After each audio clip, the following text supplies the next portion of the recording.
What's going on, everybody? This is King Rickie, your general manager here at Wrestle Addict Radio, welcoming you to another episode of Watch the Throne, a show where I get to pick a topic from the world of pro wrestling and go a little bit more in depth than what I can do on my own show, Kings of the Rings podcast, with new shows coming out every Thursday for Kings of the Rings podcast and a live stream of that show Wednesday nights. So with all of those shameless plugs being said, let's get into our topic that we have for us this week. And the topic is obviously the brand new, reimagined, reintroduced WWE World Title debuted by Triple H on the same week as the newest iteration of the WWE Draft. That's a lot of W's. Triple H mentions that this new world champion will be chosen at Night of Champions premium live event and be the top champion of either Raw or SmackDown, which means that Roman Reigns will be taking his WWE Universal Heavyweight title to one show and one show only. That same title that was formerly known as the Undisputed Championship of WWE, which Roman Reigns won at WrestleMania 38, beating Brock Lesnar a little over 1 year ago. There's some interesting things to be noted here in this announcement of the world title and the debut of the world title by Triple H in and of himself, because Triple H clearly here is a very, very detailed, intricate, and masterful spin master. He mentions that this new world title and whoever owns this new world championship, whoever wins this new world championship, will be a champion that you can be proud of, one that will defend the title anytime and anywhere. In that same instance, he's also acknowledging the accomplishments of Roman and saying that winning or defending the title for over 1,000 days is something unprecedented in the modern era, which is actually correct, and that Roman Reigns has pretty much beaten everybody, but not exactly everybody, but for the most part, he's beaten everybody in this run. So this, what Triple H says here, does a couple of things. Number one, he acknowledges Roman's accomplishments, and yet he double downs on Roman being a great champion, but also being a heel that no one likes due to him not being around. Again, he said a champion you can be proud of, one that will defend the title anytime and anywhere. These are some of the similar gripes we had when someone like Brock Lesnar was the undisputed champion of WWE, and he was not around as often. Okay, he took a lot of breaks, and there are good and bad things to that in and of itself. But with all of this that's being said by Triple H, he's doing one thing very, very, very deliberately, and that is he's trying to get fans on his side in an effort to legitimize this title, to make it seem that it is equal, if not greater, than the current title held by Roman Reigns, the WWE Universal Heavyweight Championship. Again, the title formerly known as Undisputed, but by the time that this new world title actually becomes activated, it will be Undisputed no more, or so they want us to think. Now, with the advent of the second world title coming back into existence, this does indicate a couple of things. It indicates that WWE is moving towards what I assume and hopefully will be a legitimate brand split between Raw and SmackDown, meaning that the Raw and SmackDown rosters will be completely separate. There will not be that much crossover outside of maybe the tag team division, which seems to be a thing. They haven't mentioned anything about splitting up the tag titles yet, but the tag team divisions, notwithstanding, the rosters will be completely and utterly separate, with with being on different shows and different storylines, which is always going to be a positive thing, giving more people opportunity to show off their talents on different shows and not always having to compete with the entire roster. You're only competing with just a section of it. However, with two world champions and two world titles, this does ensure that, again, hopefully, there will always be a world champion on TV between either Raw or SmackDown, especially if Roman Reigns continues to take these elongated breaks. The problem is, with having these two champions on TV, for the most part, or ensuring that a world champion is on TV, specifically with WWE World Champion, can that champion be seen as equal, in particular, to the man holding all the gold at right now, Roman Reigns? And the bad part about this is that WWE has a horrible track record of trying to make the two world champions seem equal. In fact, I don't think they've ever really done it. The only time they were able to really, really pull this off was leading into WrestleMania 38, the most stupendous WrestleMania of all time, where you had Brock Lesnar as champion and Roman Reigns as champion, two guys who pretty much at the peak of their powers, and you really couldn't tell who was going to be the best or the better champion. That's probably the only time they've been able to actually pull this off.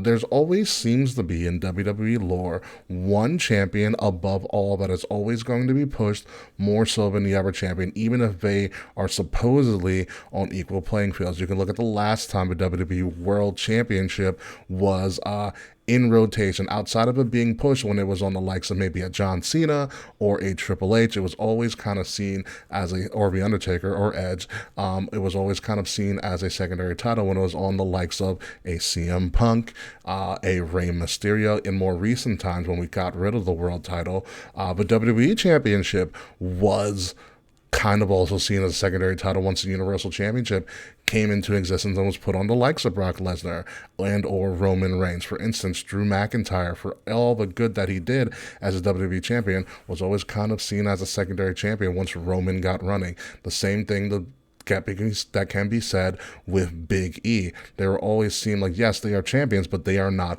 the top person in the company. And in my opinion, if you're going to hold the world title, you should have the lineage of being the top person, if not one of the top people in the company, especially if you are going to have multiple people as world champions, the champions of these specific brands. So, with all of that being said, who do you make, or not even who do you make, let's go back. How do you make this world title equal to the current WWE Universal Heavyweight Championship? Well, first and foremost, you have to have the roster be absolutely and completely separate, especially with champions. Those champions should not meet ever at all, because you want to start to create the narrative of who's better. You know, sometimes the story is built by the fact that the champions never, ever see each other, they never cross paths, things of that nature. And whoever is going to be this new world champion, they have to have a lengthy title run. I'm talking multiple show-selling performances on premium live events. They have to be on the road almost all the time. They have to really, really command the show and clearly be the top person of that show. And on the flip side, Roman also kind of has to be around more often to defend his title too. Again, you want to create the narrative that Roman Reigns and whoever his new world championship or champion is on equal playing field with each other. So they have to kind of have similar schedules. Whenever one's on, the other person has to be on. Whenever one's away, the other person may still have to be on. You kind of want to start to create that narrative and that in discussion between the fan bases as who's the better and who's the more legit champion. And at some point, that's going to have to come to a head.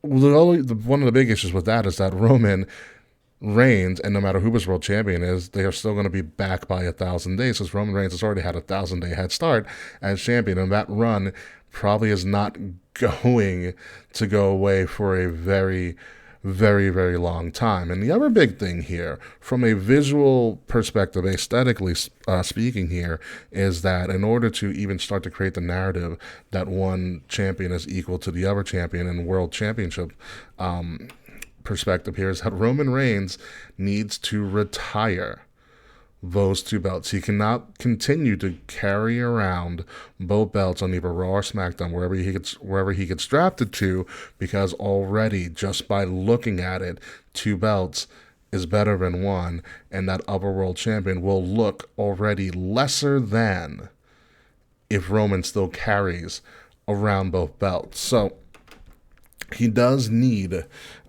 to get a new redesigned Universal World Heavyweight Championship, or whatever the hell they're going to call it. When Roman does return, he needs a new title.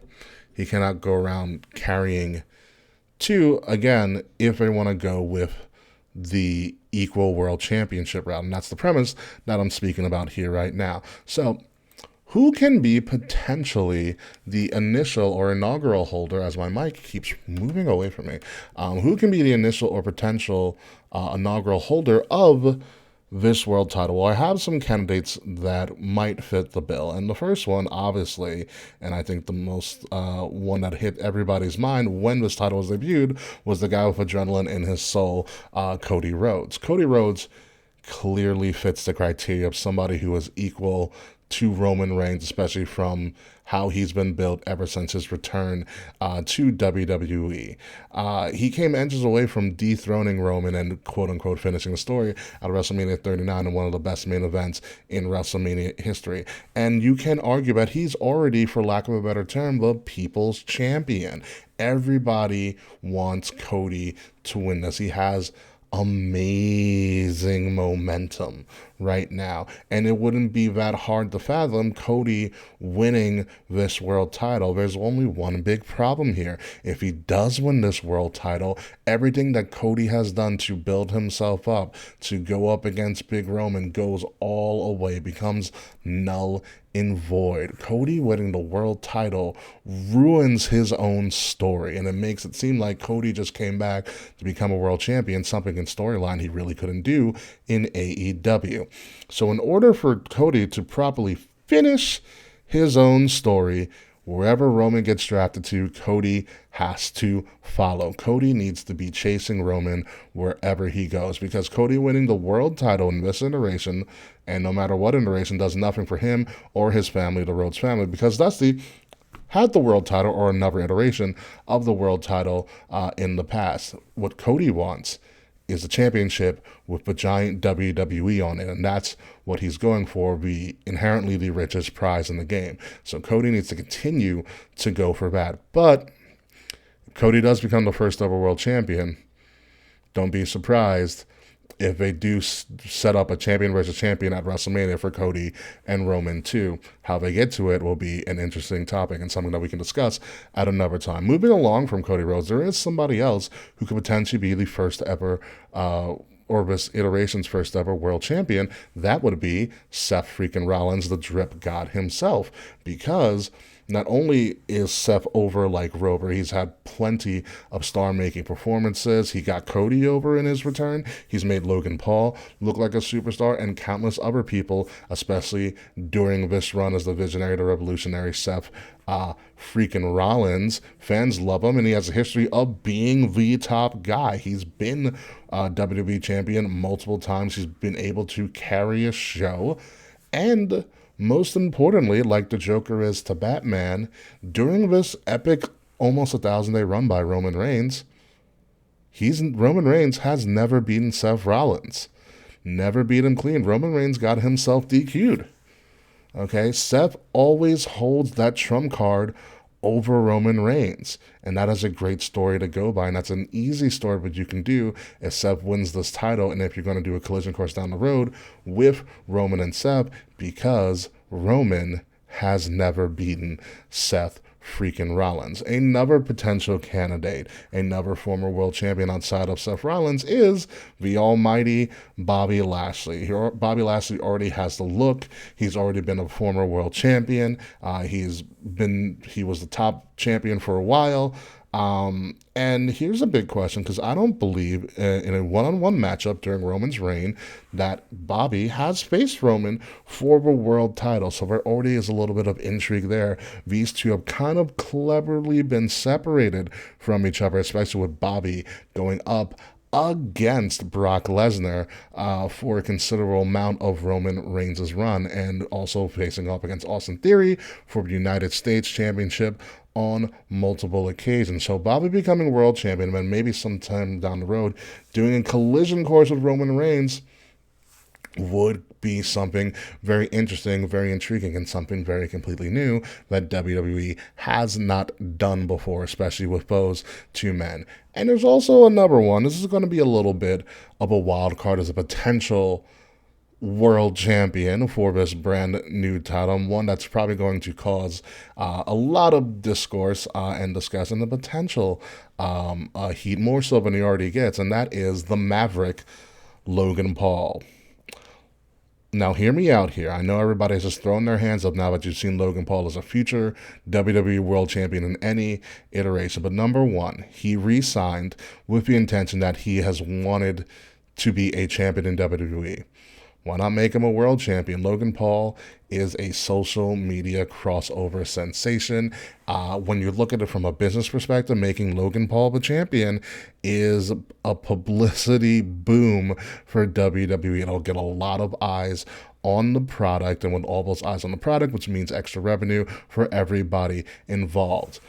Not only that, when you look at Logan Paul's track record, he's already gone up against Roman Reigns and put on a spectacular show against Roman Reigns in a championship match. He's also looked great against The Miz, Seth Rollins, Rey Mysterio on the biggest stage. We're talking SummerSlam. We're talking WrestleMania. He already kind of has that pedigree of being a big deal whenever he shows up and goes into the ring. Is he still a little green? Yes, but he is getting better at promos. His in-ring work is just phenomenal for somebody of his age. And it would be a risk, but I think it would be, from a business perspective, a very lucrative risk that WWE and Logan Paul and everybody could benefit from. This is not like a David Arquette where it was just a gimmick that went too far. Logan Paul has clearly shown that he is dedicated to what he is doing at the time, and he has been dedicated to improving his in-ring work and his mic skills during his initial contract run with WWE, and you can only expect that it will just get better from here. But enough about what I think. What do you guys think? Who should be the first ever WWE World Champion? Who should be the one to dethrone Roman Reigns? Can these titles be seen as equal, whether it's on Roman Reigns, Cody Rhodes, Seth Rollins, Bobby Lashley, even Logan Paul, or anybody? Can this actually work out with WWE having two world champions? Let me know what you guys think in the comments below. As always, make sure to like, share, subscribe, leave us some reviews, follow Wrestle Addict Radio on all of our social media, and that's all we got this week for Watch the Throne. Again, I've been your host, King Rickie Rose, the general manager of Wrestle Addict Radio and host of Kings of the Rings podcast, and I will see you soon.